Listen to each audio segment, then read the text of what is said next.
Magandang umaga, Pilipinas. Narito ang inyong 24 oras na ulat ng panahon ngayong ika-29 ng Marso, 2026. Patuloy na nakaapekto ang easterlies o hangin mula sa silangan sa buong bansa. Dahil dito, makakaranas ang Metro Manila at iba pang bahagi ng Pilipinas ng partly cloudy hanggang cloudy na kalangitan, na may posibilidad ng isolated rain showers o thunderstorms sa loob ng susunod na 24 oras. Bagamat karamihan ng mga pag-ulan ay panandalian lamang, may posibilidad na lumakas ang thunderstorms sa ilang lugar na maaaring magdulot ng biglaang pagbaha o kaya'y pagguho ng lupa. Kaya naman pinapayuhan ang lahat na manatiling alerto, lalo na ang mga naninirahan sa mga lugar na madaling bahain at sa mga paanan ng bundok.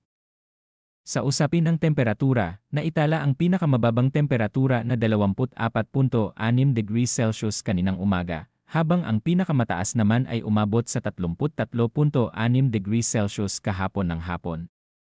Ibig sabihin, asahan pa rin ang mainit at maalinsangang panahon sa tanghali hanggang hapon, kaya ugaliing uminom ng maraming tubig at iwasan ang matinding init ng araw kung maaari. Samantala, ang halumigmig o relative humidity ay naglaro mula 48% hanggang 79% na magdudulot ng mas maalinsangang pakiramdam lalo na sa umaga at gabi. Para naman sa lagay ng hangin at karagatan, sa Hilagang Luzon, mararanasan ang mahina hanggang katamtamang hangin mula timog silangan hanggang hilaga silangan, na may banayad hanggang katamtamang alon na aabot sa 0.5 hanggang 1.8 metro.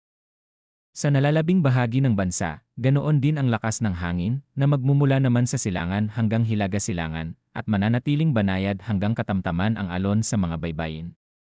Pinapayuhan ang mga mangingisda at mga may maliliit na sasakyang pandagat na mag-ingat at patuloy na mag-monitor ng kondisyon ng dagat bago pumalaot. Para naman sa tala ng araw at buwan dito sa Metro Manila, ang pagsikat ng araw ngayong araw ay alas -5:54 ng umaga at ang paglubog nito ay alas -6:08 ng gabi. Ang buwan ay sisikat mamayang alas -2:57 ng hapon at lulubog ng alas -3:08 ng madaling araw na may 87% kaliwanagan. Sa kabuuan, inaasahan ang mainit at maalinsangang panahon na may panakanakang pag-ulan o thunderstorms sa iba't ibang bahagi ng bansa sa loob ng susunod na 24 oras. Iyan ang pinakahuling ulat ng panahon. Patuloy na mag-ingat at manatiling handa sa anumang pagbabago ng panahon. Magandang umaga at magandang araw sa inyong lahat.